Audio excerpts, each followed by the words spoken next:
Welcome to Original Being, where we explore the timeless wisdom of ancient practices and old ways of living. From holistic health and wellness to survival techniques, homesteading, and primitive skills. I'm Jillian Ariz, a functional and holistic-minded physician associate and a homesteading mother of 3. I am on a quest to reconnect with the knowledge our ancestors lived by, practical skills, natural healing, and self-sufficiency in a modern world. Each episode, I'll be sharing insights, experiences, and conversations with experts and everyday people who embody this mindset. Together, we'll challenge modern conveniences, embrace hands-on learning, and rediscover the practices that have stood the test of time. Disclaimer, the information shared on this podcast is for educational and entertainment purposes only. My opinions and those of my guests are solely our own and are not affiliated with any institutions, employers, or certifications. This podcast does not provide medical advice, and any health-related decisions should be made in consultation with your personal healthcare provider. By listening, you acknowledge that you take full responsibility for your own choices and actions. Today on Original Being, we have Claire Garner. Claire has always had her hands in the soil. She holds a bachelor's degree in ecological agriculture from the University of Vermont and ran a thriving CSA in central Vermont for 3 years after graduating, growing food, tending the land, and staying connected to the cycles of nature. That deep connection to the earth still shapes her life today. Claire tends a large vegetable garden as part of her personal practice for slowing down, finding balance, and deepening her own knowledge of seed saving, cold crop storage, and food security. Values she sees as essential not only for sustainable living, but for emotional well-being. Even though Claire loves growing food, she's no longer a career farmer.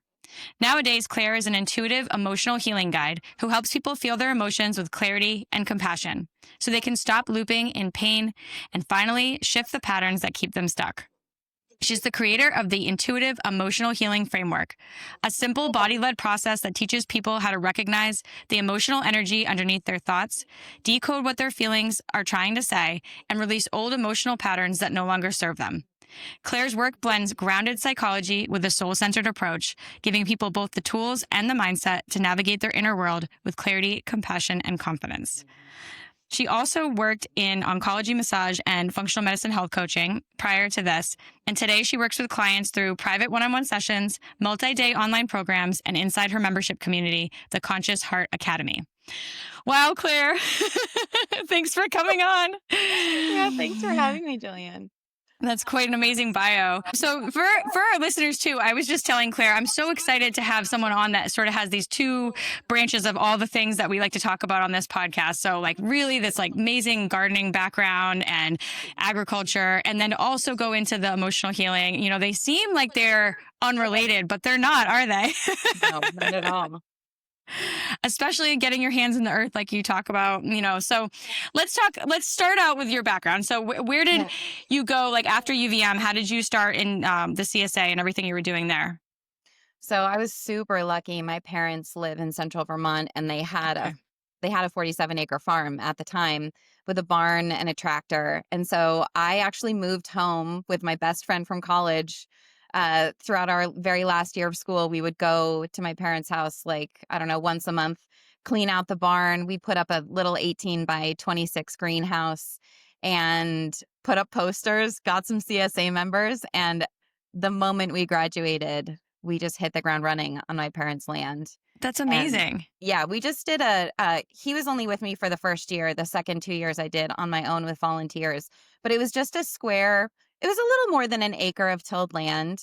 I had a cut flower and herb garden as part of that for the CSA, and then just did row crops, and then added in, I ended up doing pigs.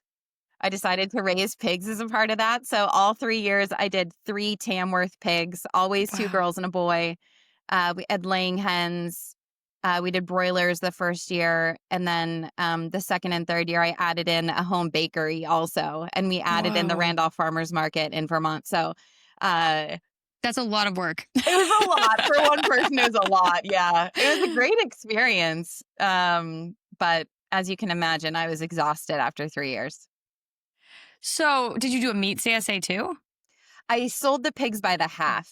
So they gave a deposit, and then when the pigs were processed, we settled up for the remainder. Yeah. And had you had any like large scale gardening experience prior to starting that? I mean, I had to do internships for my major. Yeah. So I'd worked on the student-run farm at UVM, and I had done an internship just for one summer on a farm in Peacham, Vermont. And Okay.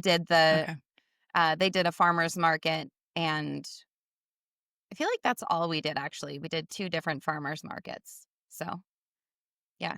I always just have so much respect for people trying to make a business out of gardening, because if anyone's had their own vegetable garden and you know how hard it is, just trying to create the food for your own family and dealing with, lack of rain or too much rain or those things. So then when it becomes like an actual source of income, I feel like that stress and that pressure just must be incredible. Totally. Yeah, and when you're doing it on your own also, like thinking about, okay, I've got all this surplus of stuff that needs to get put up. How do I have the time to do all of the things for the business, take care of the garden, Yeah. be a person, and put food up on my own? That was finding that balance I wasn't able to do in my early 20s. It's not a thing that I got to. Or a lot of people can't do ever. Right. Yes, this is true. This is true. Wait, so let's talk about the pigs a little bit, because I actually just had a pig that we raised this past year and had processed. Only one, which I wouldn't do one again. I would definitely do more than one. Yeah. But did you do electric fencing with them? Were they in like a forest setting? How did that work out? So every year we would train them inside. Basically, it's not chicken wire, but it looks like chicken wire. Like 3 feet high with electric fencing that ran around the inside. So they would get used to the visual of the fence and the shock of the fence, but couldn't get out. And then once they were in there for a month and seemed like they were doing well, we would literally like trap them in a dog crate, like, and pull them out of there. And then, I had electrified sheep netting that we would move them. So they had a house on skids that we built, and they had sheep netting around the house on skids. So it was pretty cool. When it came time to move them, we had a Ford F-150 farm truck that we would drag them behind, set them up on new pasture. So they were in pasture. They weren't in a wooded setting. Yeah. And they would clear land for us and fertilize areas of pasture. They clear so well. Like, I feel like everyone always just like, oh, get goats when you want to clear land. But I was so impressed with what she was able to do. Oh, totally. Yeah. They get that nose right under. Yep, exactly. Yeah. Well, that's awesome. Yeah. We definitely need to, if we do more pigs, we need to do that same method. I've read that everyone recommends that, where you like have the physical fence in a smaller area with the like hot wire. Yes. Then they get trained to that. And then you move to like just another electric fence, because she was quite the escape artist and we learned a lot of lessons. Yes. Yeah. I learned the hard way on my very first day having pigs. I put them in just 2 strands of wire. I thought they would stay in that. And they were out within 5 seconds, and we were chasing 3 8-week-old shotes like around the farm that didn't know who was going to feed them, didn't know where home was. And so after 45 minutes, we finally had all of them in a chicken coop in the barn. That was a whole thing the first year. Pigs teach you real quick what you don't know about raising pigs. Yes. We basically had the same situation. My son won one at a pig scramble at a fair. Oh, okay. And apparently all those pigs, like in this area, there was a point of time where there was like 5 piglets just running free in like our area because everybody lost them, because they were all they were crazy, and they weren't that tiny. They were like pretty big. And we had the same thing. I had her like in the chicken coop until we could like build this enclosure. It was crazy. So they're very strong. If anyone's thinking about getting pigs, very strong. Definitely need to be trained to electric fence. But they clear unbelievable land. They were able to get the roots out from trees, and it's really amazing. Yeah, the pigs were part of the first part of my really like connecting in with the land and realizing. At the time, I had a farm mentor who has since passed away. His name was Carl Russell, and he worked with draft horses and was just an incredible steward of the land. And he raised pigs on his farm just over the mountain from where I lived. And he was like, raising an animal is true value added. Like, there's a life that happens between the birth of that animal and the bacon on your plate. And so he really fostered within me this awareness that it's really important how we treat the animals. Not that I'm inclined that way anyway. I'm such a big-hearted person. I want every being in my life to have the full experience that it is supposed to have. And so for me, just knowing like wow, I'm investing in my land by bringing in these animals that are helping me care for it and fertilizing it as they go. But then I'm investing in myself because they're going to be nourishing me at the end, and I'm nourishing other families through this. Hmm. And so those pigs, my favorite part about getting pigs every year was learning, like gaining their trust Yeah. and petting them behind their ears and Yeah. eventually getting to the point where you walk in and they throw themselves at your feet because they want you to rub their bellies. I always gave them human names, and people were like, "Why are you doing that? You're going to eat those." And I always said to people, it's really important to me that they're just treated in a way that honors them, you know? Hmm. And I want them to receive affection. Pigs are really smart. They're really Yeah. smart. They're really social, and they just drink it up. And it's like, if I'm going to be eating this animal, I want to give it the best life that I possibly can. And so that was my first time, like really consciously investing in the land in a real way through these animals. And it was such a meaningful thing for me every year going through that process. Even though my heart broke at the end, every Yeah. year, there's so much grief at saying goodbye to these animals that have been alongside you all season. But it was so meaningful for me, and I was so grateful for them. Um, Always thanked them before we said goodbye, and always made sure that the way that we processed them created the least amount of stress possible for them so they didn't know what was going on. And that I felt really good about, because when you're buying meat from somewhere else, you don't know how that animal was treated. You don't know what kind of life it Exactly. had. And so it's so important. It's just always been really important to me, especially with pigs, to just know that they're coming from farms, from people who get it, who raise them in a way that's honoring to Yeah. what pigs need in order to have a happy life. Yeah, I totally agree. And it was so hard to have her. We had her process because a guy would come. He was like a mobile butcher, so that he would come Yeah. here, so we Yep. didn't have to stress her out and bring her anywhere. And he was amazing, but I was like bawling my eyes out, just like it Yeah. was just awful. And I was questioning my decision every step of the way. But like you said, you just have to come back to, like, if I'm going to choose to eat meat, Exactly. I have to do it this way. You know, Yep. I have to feel this pain. I have to honor this animal. I have to know that we raised her the best we could. We gave her the best life we could.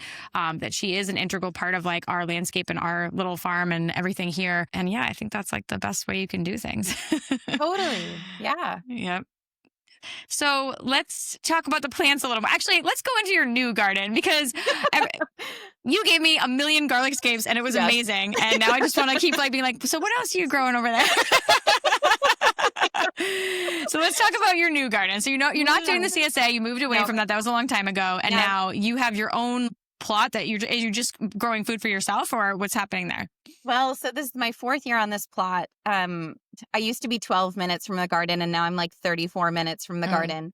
garden. But it's on some land that's owned by another family, and it's a 50 by 100-ish plot.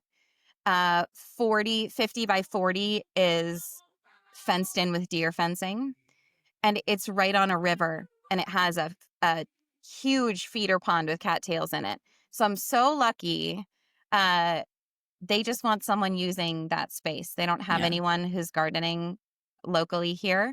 So I just happen to know the caretaker of that land. And yeah, this is my fourth season growing there. They have a pump that goes down into the feeder pond. So I have unlimited water. As long as there's electricity, I have water to water my garden. That's amazing. Do you have that I on know. a drip system? Like, how do you have that connected? I No? actually hand water all of my plants. Really? Like, With- you just put it in a watering can? No, I have hoses hooked up. I have two Okay, different so you have the hoses hooked up to the pump. So what's kind of pressure are you getting out of that? Great pressure. Wow. Yeah, it's insane. I mean, it kind of has a little bit of a pulse because it's got to come up a hill to where I am. Yeah. But no, I have great pressure. They bought a new pump last year, and I'll have to find out what kind of pump you have, because I need something like that. I'll have to ask my caretaker Because friend. we have like who an is old one well, but it's like really nice water, and it's right Yeah. next to where our garden is, but we can't get the pump we have is like, it's like a trickle coming out. It's not good. Oh, interesting. So Yeah, that's, I don't know if it's a different kind of thing because it's just like literally down in the pond. yeah. But I literally, this is actually part of my connection to my plants, and the way that I slow myself down is hand watering all of them is the last thing that I do in the evenings before I leave. And I bet it takes me about an hour to water everything. Yeah. But just the process of, you know, slowing down, putting the hose where it needs to go, watering a little bit, shutting it off, walking back, bringing more hose into the row that I'm in. There's this cadence to the whole thing, and you're checking in on all of your plants as you're doing this. So last night as I was watering, I was seeing little places where I was like, oh no, that carrot's getting shaded. I would like turn off the water and go pull the weeds that needed to be pulled. Um, it's a really beautiful spot. And in the evenings watering, it's my favorite thing to do there. It's so relaxing. Um, I feel like if I had everything on a drip system, one, I don't know if that would work with the pump that I have, but Yeah. two, um, yeah, this going row by row and seeing how the sweet potatoes are doing and like checking on my little cabbages that are getting decimated by flea beetle and just being like, I'm sorry, guys. And just watering everything. It helps me be more present. And honestly, I try to do it in sandals as much as I can. I have thistle in my field, so I can't really be barefoot because Yeah. even when they're tiny, tiny and they're sticking up through the soil, They're it's the worst. not pleasant. Yeah, thank you. But I try to be really present. I try not to listen to music if I can and just be with my garden while I'm doing that. Yeah. Yep.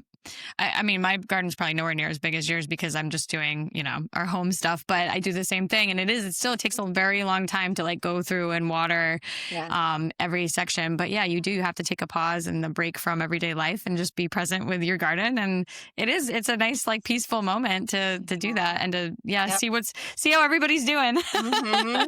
Exactly. I'm being overrun with weeds, so it kind of is stressing me out now. I get that one. So what are you growing right now? I'm growing a little bit of everything. I always do over 60 feet of garlic, as you know, from all the scapes that you got.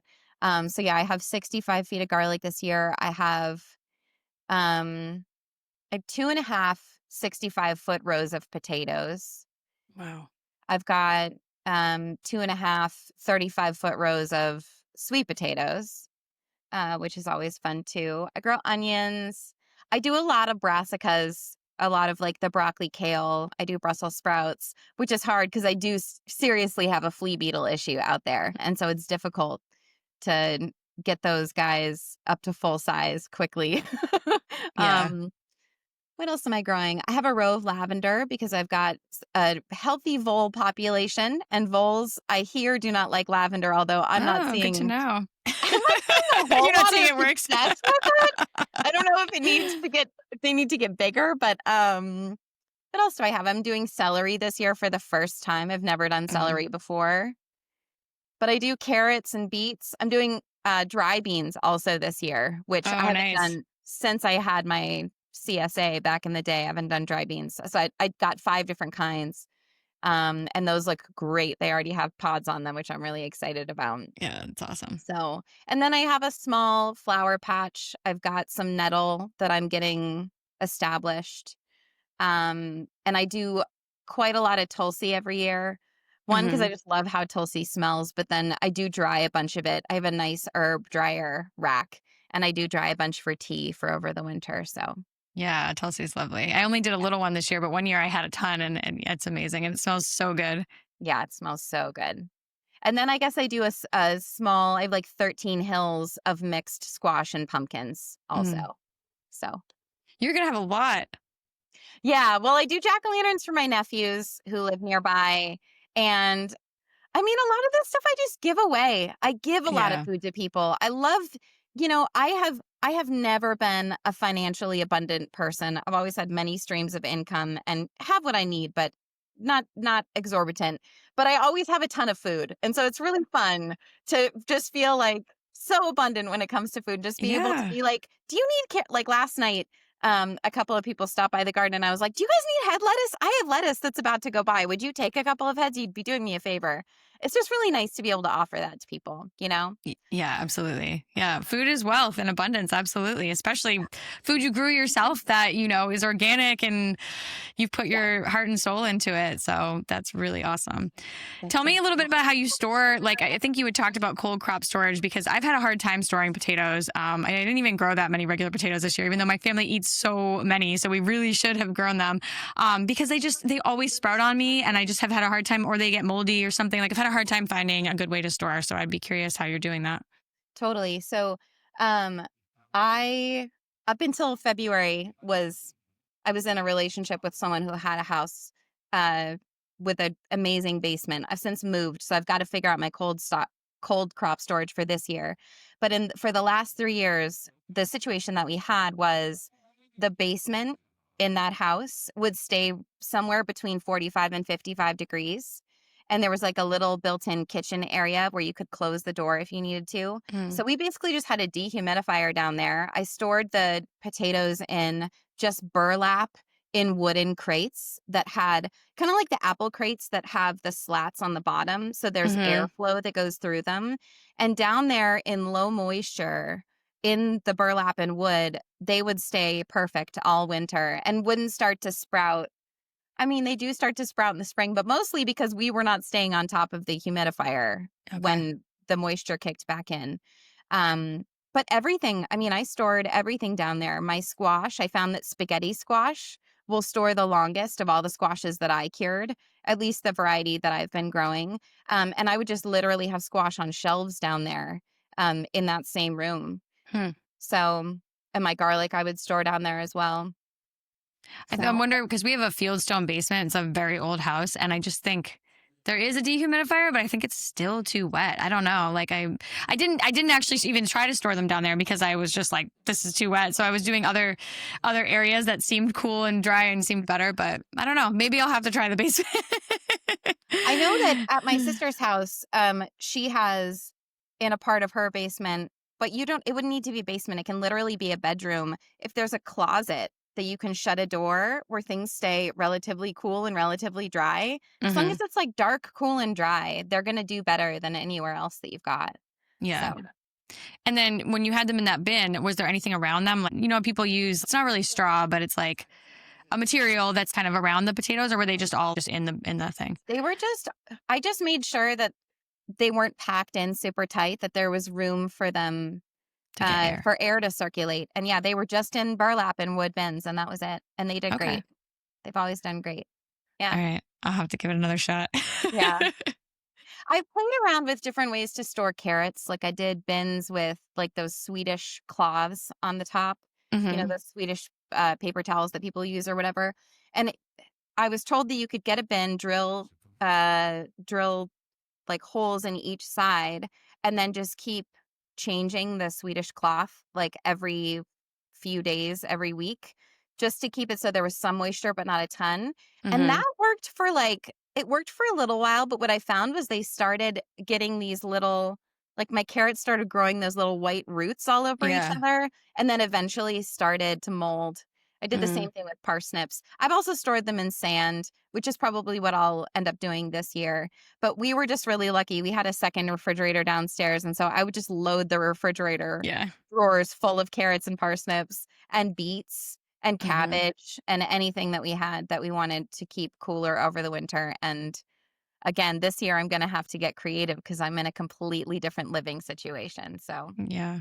Yeah, figure out how to store it all. It's a lot. I mean, the Yeah. squashes are great. I had a pumpkin that I think lasted almost like it was basically like till this spring from last fall or something. Like it was Yeah. just like it was a really long time. And I'm like, these squashes are amazing. They're so versatile. They last so long. So they're definitely worth it. But I know growing these things that can sustain you through the whole winter, that you can Yes. store and can keep feeding yourself through the whole year. All those crops you listed are like, and they require minimal preservation, right? Yeah, Like exactly. you just be Yep. able to store them as opposed to like the Yep. tomatoes, you have to can them, you have to do something. Do you do any kinds of preservation techniques of anything else, or do you make fermented cabbage or anything like that? With my cabbages, I just choose varieties that are super tight, long storage heads, and Yeah. I just use them as I go throughout the winter. I do have a food dehydrator, and I've dehydrated a bunch of stuff. I don't grow these, but I always dehydrate apples every fall because they're like candy when you do that. Yeah. But I grow sun gold tomatoes. I cut those in half and I dehydrate those and just Ooh, put yeah, those those in are super jars. yummy. Oh, so good. I've also done zucchini in long strips. I'm gluten free, and so Me I'll too. make okay, awesome. So I'll pull out strips of zucchini that have been dehydrated and then hydrate them again and use them for lasagna. Mm-hmm. So I've done that. I haven't done a whole lot with canning before. I do blanching and freezing of greens for sure. I also dehydrate greens and just crumble them in bags. And as Mm-hmm. I'm making like green drinks or soups throughout the winter, I will just sprinkle in dried greens into those. But for the most part, I do tend to choose things that, again, because summer is so busy and there's, Yeah.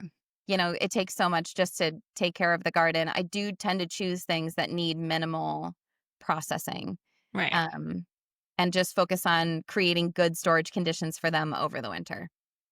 Yeah, it is so hard to stay on top of everything. Like if you do have stuff, like of course we don't have tomatoes yet, but once they come, we're gonna be just like canning every Yeah. day. Yep. Because you have to. And I've been Yeah. trying this year to be a lot more. I've always been a forager, but I'm not always great about trying to make stuff and make things to preserve for the future. It's Yeah. like, I'm cooking with it right away and then it's over. This year I am making like a more of a effort to everything that's in season, doing something to preserve it or something so that throughout the whole year I can be eating even foraged foods and stuff too. So yeah, we'll see how it goes. But it's a lot. Yeah, it's like a full-time job just trying to Yeah. stay on top of the garden and on top of what's coming in every Yeah. day.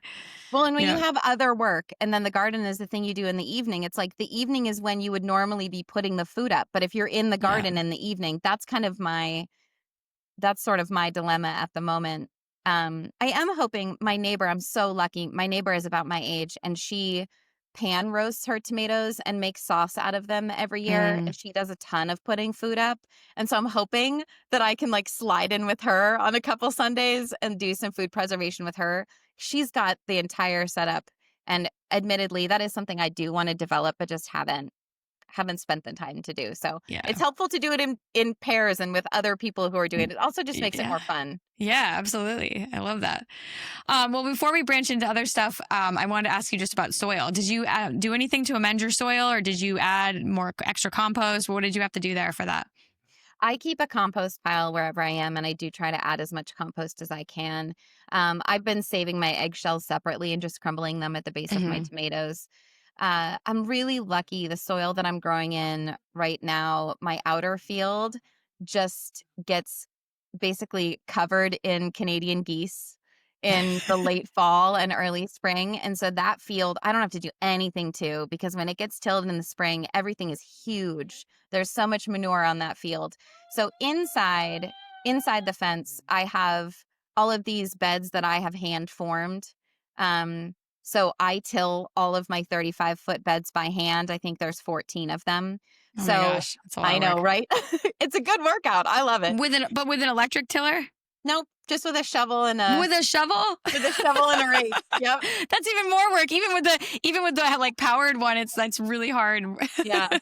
Well, for me, it's like when I learned that when we till the soil, we can burn up to 50% of the organic matter off. Yeah. I was like, shoot, I don't want to be doing that. So I was trying to figure out.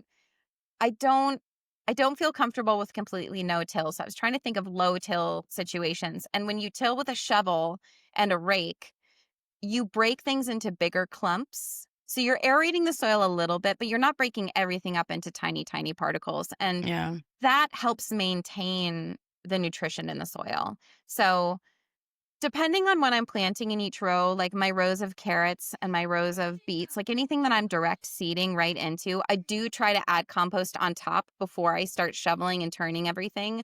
But if it's a row where I've got cabbages going in or broccoli or something where I've started them already at home and I'm transplanting them in, I will literally at the bottom of the hole put my compost in there. I hope one day to have more compost than I know what to do with, but I haven't arrived at that place yet. So I am Yeah. a little bit just intentional about how I use it. In the past, I've made compost tea. There's a hillside of comfrey right next to where I'm growing. And comfrey is so good to make compost tea out of. And so I haven't done it in the last couple of years, but that's certainly back on my radar to add back Yeah. into the cycle. Yeah, comfrey is amazing. And Yeah. it smells horrible when you do the tea, but Yeah, it's not great.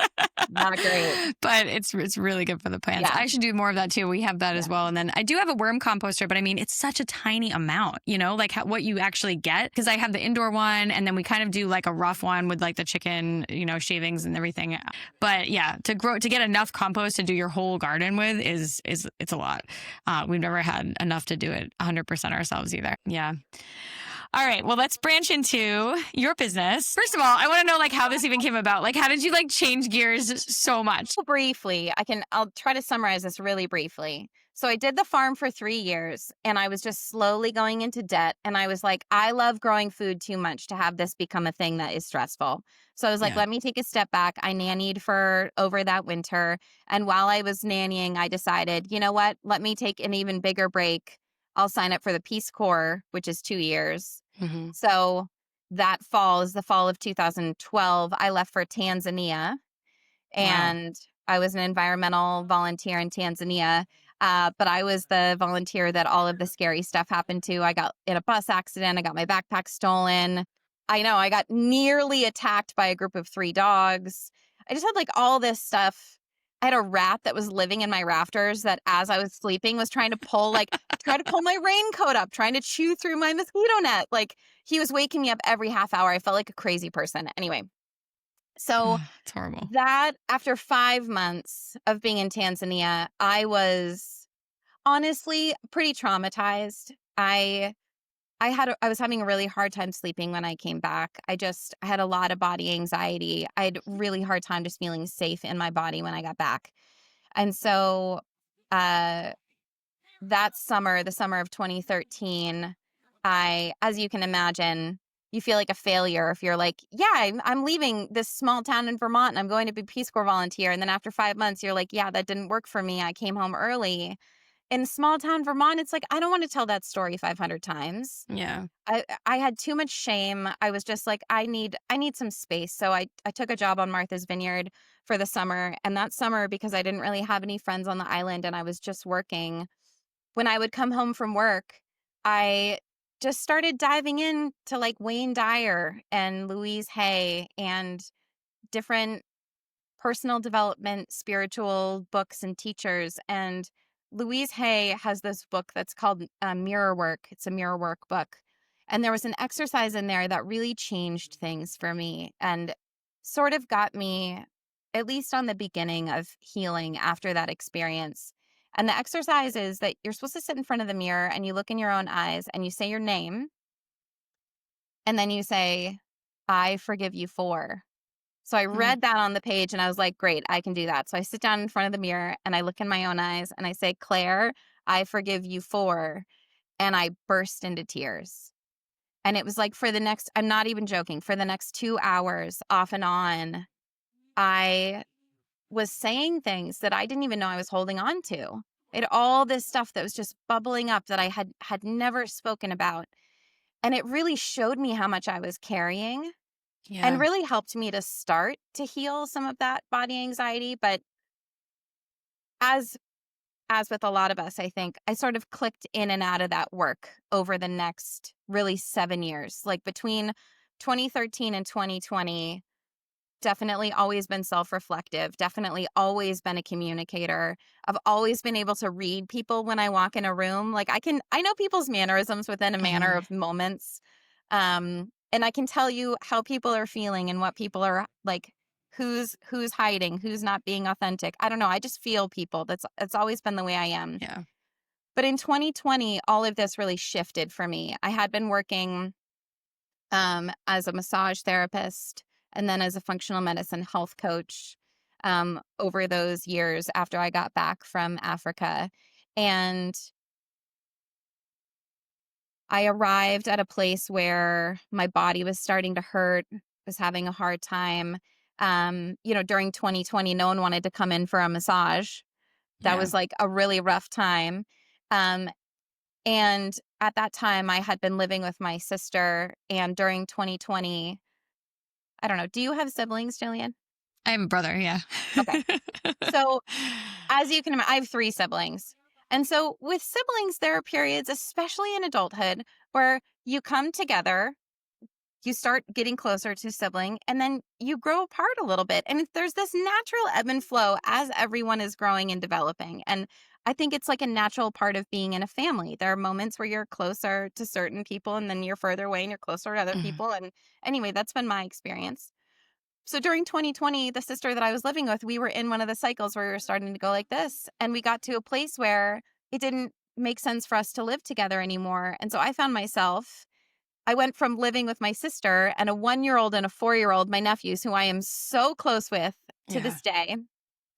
I went from living with those little balls of light to living by myself in the middle of a pandemic. And I was in a really rough place. All the body anxiety that I had had in the past was like sort of still bubbling up for me.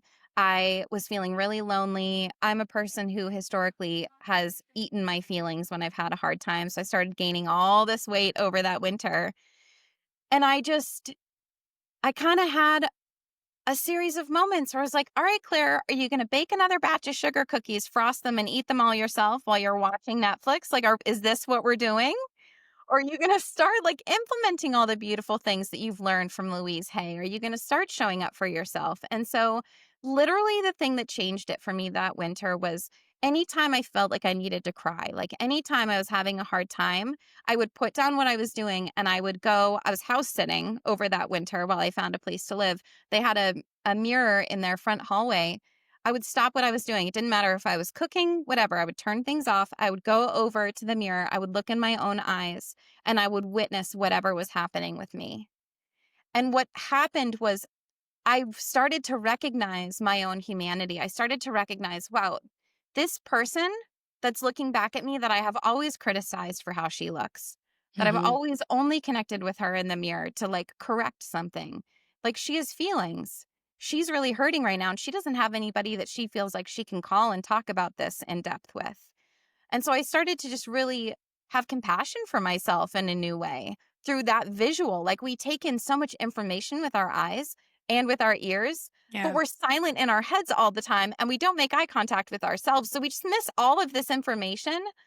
So mirror work really is the thing that brought me to a new place of understanding within myself. And I just started implementing all of these beautiful ways of witnessing my own feelings, processing through my own emotion, not shoving it down. I really got in touch with my own judgments about my feelings and Mhm. just started to normalize how human it is to feel with myself. And that spring, I got into a relationship, and the partner that I was with, I started sharing bits and pieces of what I was learning and what I was implementing for me and noticing a big difference. And this partner was like, Claire, you have to offer this to other people. No one is doing this the way that you're doing it. So in 2021, there's a little bit more to it, but essentially in the fall of 2021, I realized like, oh, this is a framework and there are actual substantial pieces to it that I can offer. I was able to organize it. So in October of 2021, I started offering what I'm calling intuitive emotional healing, Mhm. which is everything that has worked for me. And obviously, since then, we're now in 2025. It has evolved and changed and deepened and organized itself even further since then. So I continue to get downloads and deeper understandings of what our emotions are, how they work, how we process through them, and not just cope. I think that's Mhm. my biggest thing is really helping people understand the difference between healing a feeling and coping with a feeling because they are two very different things. Yeah, something that spoke to me in watching different clips that you had out there was saying that like awareness is not healing. Like Yeah. and I thought that was really interesting because I find that whenever I become aware of something, whether it's a pattern or maybe something from childhood or from my ancestry, whatever, I'm like, ooh, like this is exciting. I realize this, right? Like just the fact Yep. that you're aware of it and you figure it out Yep. feels really profound, but then I don't do anything with it. Exactly. Exactly. So Yep. I'm like, oh, so what's the next step? Like, what do I do after the Yep. awareness?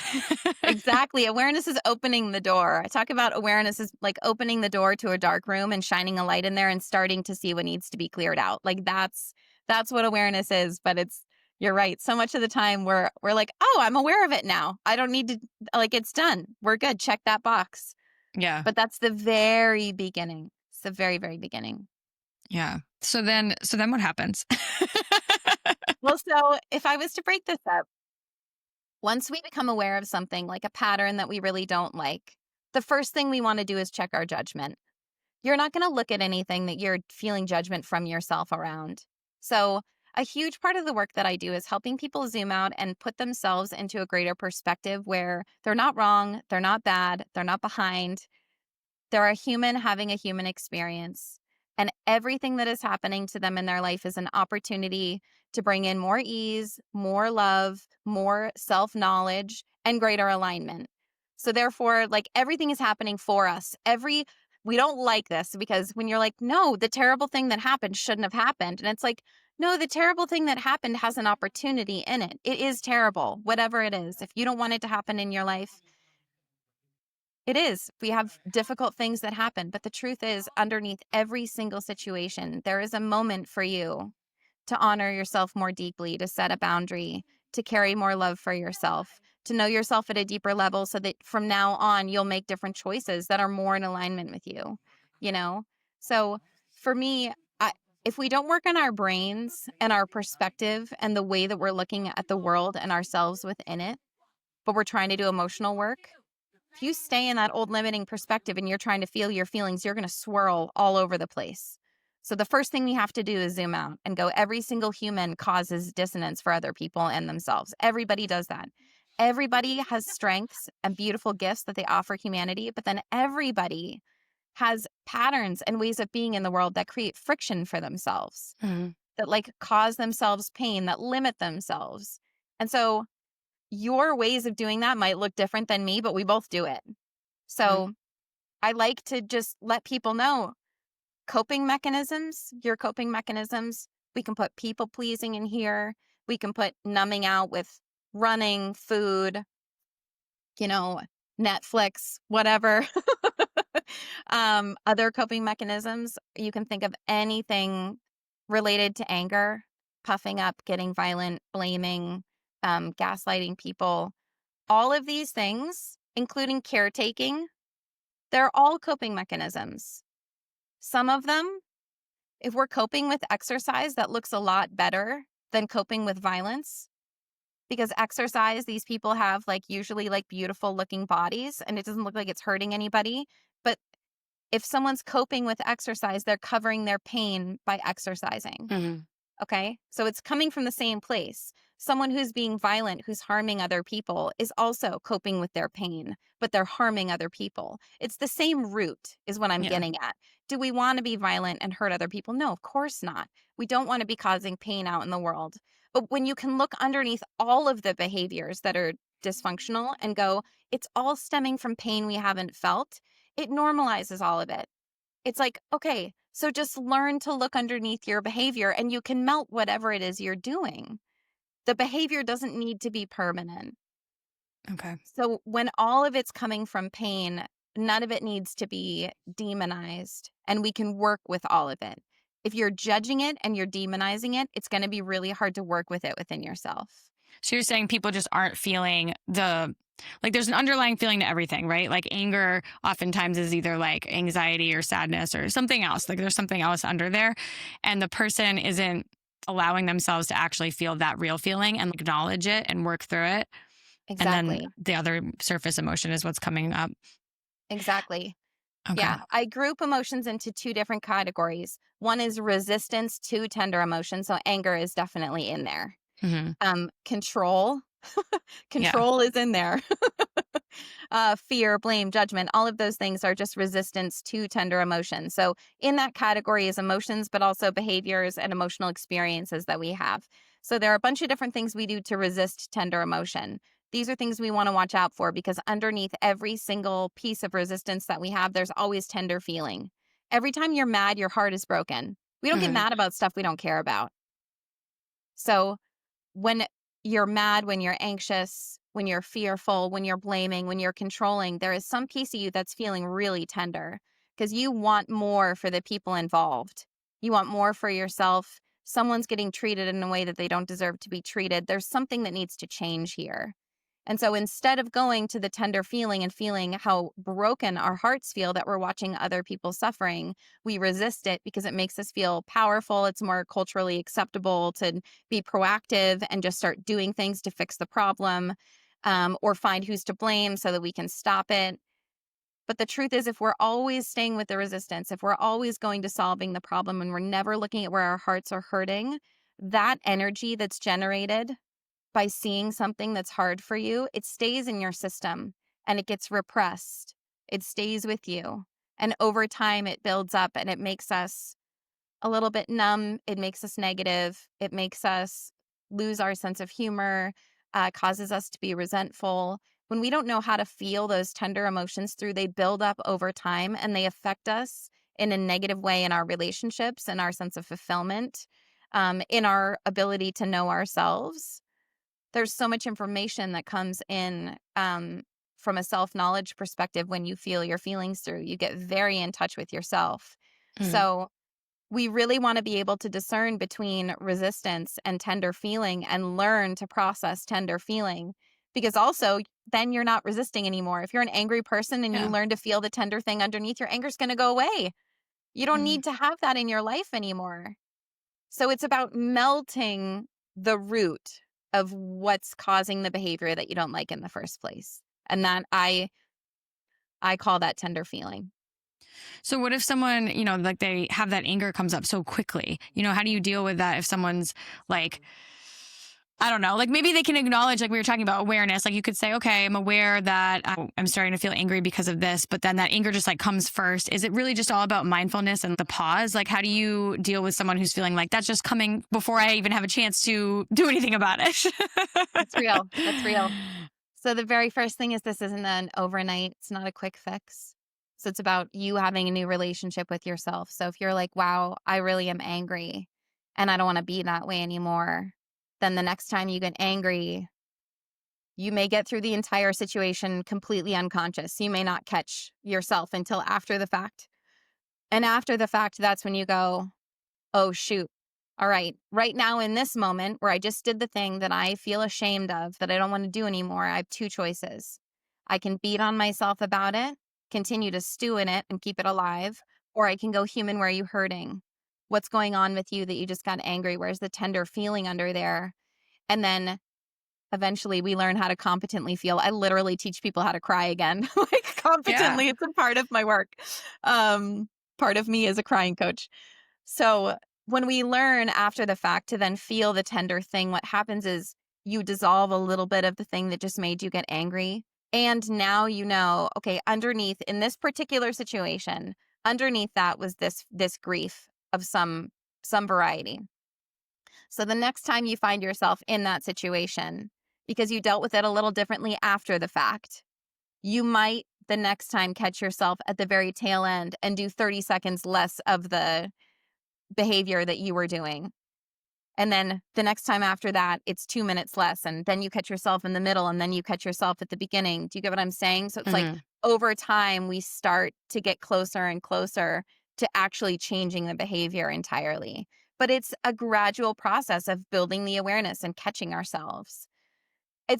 There's a lot that can go into it, and I have lots of different processes that help people to sort of sort through their brains. But the very first thing is just think, like I was saying before, if you're judging the part of you that just did the thing you're not proud of, you're not going to be able to process it. So you have to stop judging yourself. You have to make yourself a human being who, I don't care who you are, you cause pain for other people because you're a person in a body. Everybody causes pain for other people accidentally sometimes. Even if you never do it on purpose, you accidentally hurt other humans. It is a part of the human experience. If we don't normalize that, we don't look at the parts of ourselves that are hurting, and we don't look at the parts of ourselves that are actually needing us to dissolve them so that they can live more aware and cause even less pain.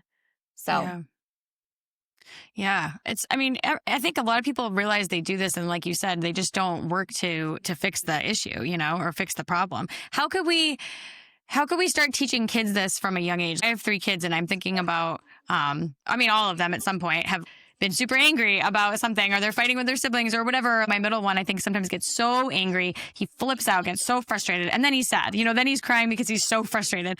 And I don't have great coping tools because I get angry too. So how do I besides obviously it definitely starts with me. I can understand that. But what else could I do to start that process with children to be you know what, how do we get in touch with these underlying feelings first? And I don't know. Do you have any advice for that? So I just want to start out by saying I don't have any children of my own yet, but I do have 2 nephews who are 5 and 9 who I have spent the last 7 years with a couple days a week. And what I can tell you about them, they're, my little dudes, is when they get mad, I start asking them, are you feeling sad because I'm about to leave? Are you feeling like no one's listening to you? Are you feeling controlled? I start asking them questions about where their anger is coming from so that they can start to get in touch with what's underneath it for them. And then the most important thing for kids, I think you already know this because most of us do this without even thinking about it. When they cry, don't rush them through the process. Mm-hmm. When they get connected to tears, just be a safe space for them because kids are already really deeply connected to their own emotions. And as they grow up and they start to see how their emotions impact the people around them, are people trying to make me feel better? Are people distracting me? Are people making fun of me for the way that I feel? They start noticing how their feelings are being received and they start editing their emotions. So the best thing that we can do, at least at home, we can't control them when they're with other people, but when they're with us at home, the best thing we can do is look out for their feelings.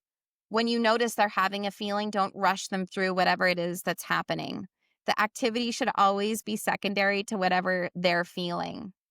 And then we have to hold space. We can't make their feelings wrong. If we want to be a safe space for them to return to, everything needs to be welcome, including their anger. But this is where we have to be helping them understand the root underneath the anger so they can melt the anger quickly and get to the tender feeling. So I love that you said, I know that this starts with me.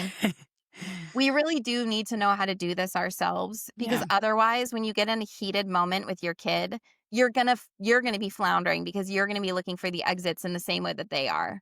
And so when we have deep presence with our own emotions, we offer deep presence to other people when they have deep emotions. Yeah, it's something I really need to work on. And I've acknowledged, like I said, I'm really great at awareness. I love to psychoanalyze myself and I'll be like, oh, why did I just get so angry? And often it's because, if you look at the deeper root, I think I'm being a bad mom because I've lost control. That's usually what it is. I've lost control of the situation. It's chaos, or they're trying to go on screens and we're not supposed to have screen time and we're not supposed to do this. And I want them to eat healthy, all these things that I have these super, super high standards for myself as a parent. And if they feel like they're not being met, or I feel like I'm failing in that regard, then I get angry because really, it's the shame and it's fear and it's a bunch of things. Well, and self-judgment, right? Because if there's all of these things that we should be doing in order to be a good parent, then it sets us up to feel like we're failing, right? Mm-hmm. And so it's about really looking at our human and going, where am I putting pressure on you? Where am I not making room for your feelings? Where am I making you feel like you're not enough? Because if I'm making you, my own human, feel like I'm not enough, then I'm making other people feel like they're not enough and I'm not even meaning to because I'm projecting that onto them. So it really does. I talk all the time about how we have to arrive and be the safe space for ourselves first in order to, in a sustainable, consistent, trustworthy kind of way, be that safe space for other people. When we don't offer this to ourselves, it means that when it comes to our kids, when it comes to our partners, our friends, you're going to be a safe space when you have something in your cup. On days where you're exhausted, you're not a safe space. Yeah. And so we have to be able to really arrive to ourselves so that when they need us, we're there. And also, when we mess it up, we can then go back to them and go, I do this all the time with my nephews. Hey, the other day when you were crying and I was leaving and I encouraged you, I pulled you in and told you it's okay to cry. And then I had to leave and you were still crying. It was I realized that probably really hurt because I had just told you it was okay to cry. And then I left. And he was like, yeah, he got tears in his eyes actually when I acknowledged it with him. Mm, And I was like, I'm really sorry about that. I want you to know your feelings really matter to me. I'm like getting emotional thinking about it because I care about him so much. Going back and acknowledging these moments where we don't quite get there with them, I think helps, at least in my relationships, helps repair so much because yeah. people feel, and children feel really cared about and they feel seen. They feel like, oh, even though they call me Auntin, like, oh, even though Auntin had to leave and that hurt my feelings, she didn't mean to do that. And Hmm. I'm able to offer them the love in that moment, in the apology that I couldn't give them back there as I was on my way out the door. Yep. So it's never too late, especially with kids, to go back and own things. And I think it's such a beautiful example for them to see us go, hey, you know what? I'm really not proud of how I handled that. And so, like, I want you to know I'm sorry that I talked to you like that. Yep. They're people too. They need to be spoken to like people. Definitely. Do you think that boys and men are repressing their feelings even more so than women? Because I've already noticed this as we were talking about this. I'm just thinking that I think my oldest son definitely does not cry anymore. I've always been the kind of parent to be like, no, like real men absolutely cry, but it happens anyway. I mean, it's just society, I guess, or these Yeah. things that, and even my middle son, I think, has made comments like it's bad to cry. And I was like, what? No, it's not. It's great to cry. Like, if you need to cry and you want to, or you don't want to, but you just feel sad, like you can cry. So is that just happening in society? It's already like influencing them. I don't know what the answer is to kind of undo that as a parent when I feel like I've already tried to undo that, except maybe it is more, maybe I didn't make a safe enough space for them to express those emotions or to feel like they could cry comfortably. I don't know. Well, the first thing I want to say is they're lucky to have a mom who's thinking about these things, Yeah. and like even just having awareness of your kid's emotional process and where they're not feeling is you're doing as much as you possibly can, as at least as far as like outward, letting them know that it's okay to cry. But I think what you're hinting at here and what you're getting curious about is there is more when we feel in ourselves so comfortable with our own tears that we're not rushing ourselves through our process. And we're just like, oh, thank God I'm crying about this because it means I'm going to be free of it really soon. Like, body, Mm. cry every tear you got. I'm here for this. Like, we're letting this go finally. Like, when it's a welcome process in us, it means that when people cry in front of us, we are, at least this is how it is with me, I am 1,000% comfortable with people in tears. Mm. There is not a single part of me that rushes. There's not a part of me that needs to cheer them up or make it wrong or diminish the feeling. I'm there, open arms. I'm present. I can do that forever. That melts people. When they feel that from you, when Mm. they feel that level of comfort, then they're like, oh, it really is okay to cry. Because before that, if we're telling people it's okay to cry, but they feel in us that we feel helpless when they cry or we don't know what Yeah. to do, they're getting two messages and they're going to go with what they feel over what they're being told every Yeah. time. So beautiful to start with the message, it's okay to cry. And now there's an invitation to deepen it and model that it's okay to cry by doing that ourselves. Okay. I can't tell you how many people will come in for a one-on-one session, men included, sit on my couch and within the first 10 minutes start to tear up and go, do people just cry in here because I feel like I need to cry? And I'm like, I hand them the tissues and I'm like, yeah, people cry in here all the time because that's the space they feel how Yeah. okay it is. Yeah. So we can't forget that people are feeling our energy all the time. They're Mhm. feeling us more than they're listening to us, you know? And Yep. so when people feel safe, they let down. Yeah. Well, you're right. I don't feel comfortable with people crying. I guess you were saying Most that. I of was us like, don't. you're totally Yeah. right. Because I know when people cry, just like, or if someone's died or something, and I feel just tons of compassion and sympathy and empathy with people, but I don't know what to do. You know what I Yep. mean? Like I Yep. feel uncomfortable. I'm like, Yep. "Ugh," like, oh no, what do I do now? Yeah. Before you were asking about men and boys specifically and Mhm. their societal programming, and I think the truth is all of us have repressed our feelings, but there is societal pressure on men and boys to hold it together in a bigger way. And I do think they have a unique set of challenges around getting in touch with their feelings and owning that. and being really feeling safe within themselves to feel. I think with women societally, it's very acceptable for us to cry with one another. It's very acceptable for us to get emotional about things. There isn't societal pressure for us to hold it together. So I do Mhm. think that there is a difference there. But I think on a whole, all humans across all cultures have suppressed some, if not most, emotion in a healthy way. Yeah. Like, meaning we no longer express it in a healthy way. We're suppressing it. So all of us, I think, have outgrown our ability to cry things through. When you came in as a baby, you cried effortlessly and you did it really competently because you didn't have any judgment of your tears. Mhm. You were very present in your body. I mean, that's the biggest thing, is coming out of our brains and into our body when we have tears. Crying is a very embodied experience if you're going to receive relief and actually clear the energy. So we have to come down out of our heads and into our bodies. Kids are in their bodies until they start getting traumatized and until they start getting programmed by society and start becoming aware of how they affect other people. They're authentic. Their yeses are yeses. Their no's are no's. Mhm. They fall down and get hurt and they cry in a big way and it moves through and they go right back to what they were doing. They're very good at clearing that energy. And so Yeah. we all came in knowing how to do this. It's just the reason it's so hard is because we all have so many layers of programming that we now need to start peeling away and undoing so that we can get back to that natural state where emotions come in, they wash over us. We have no reaction to our emotion. We just feel the emotion. Yeah. It moves through and we go back to healthy nervous system rebalance. Crying releases oxytocin. It's really good for your nervous system, but only if you can get your brain to be quiet while you're doing it, because otherwise we Mhm. can swirl and we can get sucked in. So again, that's part of what I teach people is like, how do you sort through your brain so that when you cry, you have this beautiful, pristine space to move stuff through so it actually clears.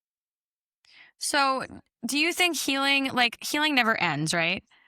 Right.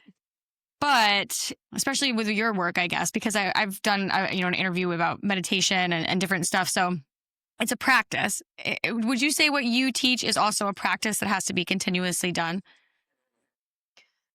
I love this question, and I'm so glad you asked it because I don't think of it as a practice. Okay. I think of this work as being a new relationship with yourself. Okay. So I'm going to give you a visual for how I think about this, the difference.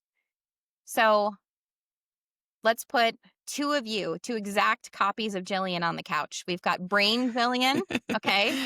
And then the other Jillian we're going to say is heart Jillian, or heart and body Jillian, okay? So we've got these two different parts. Self-reflection and personal development, for the most part, is brain Jillian talking about heart body Jillian and Mhm. going, she's really good at this. She's working on these things. She really needs to improve over here. We don't like this about her, but we're celebrating this in her a little bit more. It's brain Jillian talking to the room about heart body Jillian over here. Mhm. Okay? There's a bunch of boxes, there's a checklist. Things are very objective. The work that I'm inviting people into is to stop talking about yourself to the room. You are not a set of boxes. You are not a checklist. You are not a set of things that need to be improved or fixed. You are a person who deserves to be treated like a person. You deserve love and connection and safety. And so, in this visual, instead of talking to the room, what I'm asking you to do is put down your checklist, turn, and ask heart Jillian, body Jillian, how are you doing? Are you doing okay? What do you need right now? How are you feeling that we just walked through that back there? We're not talking about we're not talking about Jillian to the room anymore. We're checking in with Jillian. We're making sure that she's okay. We're not judging her experiences anymore. We're just trying to love her regardless of what she's going through. We're trying to make her know that she's supported and she's got a safe place to land no matter what challenges she comes up against in her life, no matter how bad she fumbles something. We want her to know she's loved, she's accepted, and she's welcome. And so, in that way, this is a completely new way of being with ourselves. It's not a practice, it's a relationship. And just like any relationship, we're investing in ourselves in the way that we invest in a marriage, a Mm. partner, our children. You have to have daily conversations with these people. Check in, honor their feelings, own when you don't treat them well, apologize, lean in.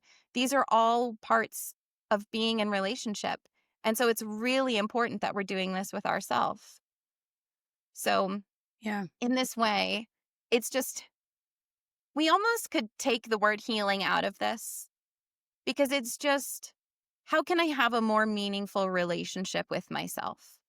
Relationships are ongoing forever. There's no, people are in your life until they're not in your life. And so you're going to be with you until your last breath. So it's like, It's a long you know, relationship. exactly. And so you're like, all right. So it's not a practice. It's like a Hmm. new way of being, but certainly within the new way of being, there are different ways that we care for ourselves for sure. Yeah. And I mean, yeah, it's not a practice because you change the whole dynamic of everything, but the checking in with yourself could be a practice in some regard. You know what I mean? Like Totally. Yep. There making are that practices within. making that Yep. effort, every day to be like, wait a minute. Because I think, especially as a mother, but I'm sure everybody, because their lives are busy, right? A busy life, not just being a mother. You just don't take the time, right? You're just not pausing to feel your body, like you said, and say, how am I actually doing? How am I actually Mhm. feeling? Where is there tension in my body? So there's a lot of connections here with everything you're talking about with mindfulness. So tell me about how this comes into your practice. What's the Conscious Heart Academy, and like how are people interacting with you? I know you said you do one-on-one too, but what's the Conscious Yep. Heart Academy? So the Conscious Heart Academy is on Mighty Networks. Are you familiar with Mighty Networks? Not really. I think I know what it Okay. is, but I've never been on it. When you get into it, it kind of looks like a Facebook group, Hmm. but then there are more individual spaces. You can host Zoom events right there, schedule them, and people can click right through to the Zoom. So basically, the Conscious Heart Academy is this little, I call it my classroom and my community. So within it, I've got this incredible emotional healing resource library that's got so many instructional videos, so many different infographics. I've got worksheets to help you do the work on a day-to-day basis. I've got like a step-by-step video on like how to cry, like how to learn to cry again. So there's amazing resources in there. I'm right now adding transcripts to all the videos so that if you're a person that likes to read along, that those are available. But then within the Conscious Heart Academy, there are 6 live Zoom sessions every month. So always once a week, sometimes twice a week, where we all get together on Zoom and we have a deep dive conversation about something in our advanced topics workshop. I've got a basics workshop where we take the fundamental core basics of this work. How do we cry competently? How do we sort through resistant emotions versus tender feeling? We take those basics and we pull them apart. I've got a Q&A. And then probably my favorite session happens twice a month, and it's called Work Through It. And during Work Through It sessions, we all check in briefly, but then people start one by one giving me a scenario that they've tried to go through on their own and they're stuck. And we troubleshoot in live time, and they're in the hot seat and I'm asking them questions, and we work through it and we get down to the tender feeling. So people can see really practically, how do we apply this work in our day-to-day life? I think that's my biggest mission, is to make healing work really practical Hmm. and really applicable and not just an understanding. So the Conscious Heart Academy is just a place where you can come land with other people who are also doing this work, learn all of the tools and resources, and then get like one-on-one help with me in session. I don't have a team that answers emails and questions. Like when you ask something, you're getting me. Yeah. So it's a really good place to interface with me and just really start creating that safe space within yourself so that you can offer that safe space to other people. Yeah, that sounds like a great community. It's sweet. Yeah. Are you doing anything in person, or is everything virtual? Everything is virtual right now. I really hope to offer in-person multi-day programs probably next year. Hmm. But for right now, everything is virtual. Plus, the people in the community, we're kind of like spread out everywhere. I'm in Maine, so we have a few people in Maine, but we've got folks in different Yeah, parts of all the over. country also. So Yeah. yeah. Well, is there anything else that you really want to talk about, that you wanted to add? I think my biggest take home for people is just to really start connecting in with yourself as a person. Really start to look for your own humanity. And if you have a hard time with that, I really would encourage people to start with the mirror. It can be a Mm. really simple thing. The next time you find yourself in front of a mirror, take a deep breath, feel your feet on the floor, and make eye contact with yourself and just see how you feel. Just hold eye contact and just see what comes up. In the beginning, you might feel awkward with yourself. And if that's the case, like, just laugh at that if you can. Like, how funny is it to feel awkward with yourself? Yeah. You're with you all the time. That's such a silly thing. But then you might have some grief come up. You might have some more tender feelings come up, and just be curious about that. Like I was saying sort of in the beginning in this process, when you're talking to another person, you're taking in their facial expression, you're hearing their tone, you're feeling their energy, you're seeing their body language. There is so much information that you're taking in when you're connecting with another person that you really care about. And with you, when you're silent in your head all day, you miss so much information about how you're feeling, what you're needing, and what's going on with you. So the more you can practice starting to talk things out loud. I have like a whole protocol to help people make voice recordings so that they can process externally with themselves. The more you can talk stuff out loud, the more you can connect with yourself in the mirror and really take in what your human is feeling based on what you're seeing and feeling from yourself, the more you're going to start to recognize that you are a person that really deserves more of your own time, that you are worth investing in. And when you start to feel that, it no longer becomes a chore or an obligation or a box that you need to check in with yourself. It feels good to check in with yourself because you know that when you do that, you're going to care for yourself, feel what you need to feel, and you're going to have relief on the other side. You're going to have more in your cup. Your overwhelm is going to be diminished. You're rushing, you're hurrying, you're feeling, I don't know, some people like to control things, like your grasp on stuff. You're just going to feel like more flexible, Yeah. more ease in your life when you're showing up to you. But it really does start with recognizing our own humanity. So the more you can do that, the easier this process is going to be. Yeah, absolutely. All right. Where can everybody find you? Tell everybody your website, your social media, all the things. Yeah. So my website is intuitiveemotionalhealing.com, and pretty much everywhere, Facebook, Instagram, TikTok, and YouTube, it's at Intuitive Emotional Healing. Okay. So easy to find me. Yep. Go check her out. She has a lot of wonderful tidbits, and I'm impressed by you just like talking. You look like you're just talking casually and it's like some like profound thing. I'm like, how did she do that? Yeah, it's great. So thanks so much for coming on, Claire. Yeah, thanks for having me, Jillian. If you enjoyed this conversation, please take a moment to leave a review. In that review, I would love to hear what topics you'd like to see covered next and which guests you'd love to hear from in future episodes. You can connect with me on Instagram at Original Being Podcast, and be sure to follow, like, and share the podcast on all platforms to help spread the word. Thanks for listening.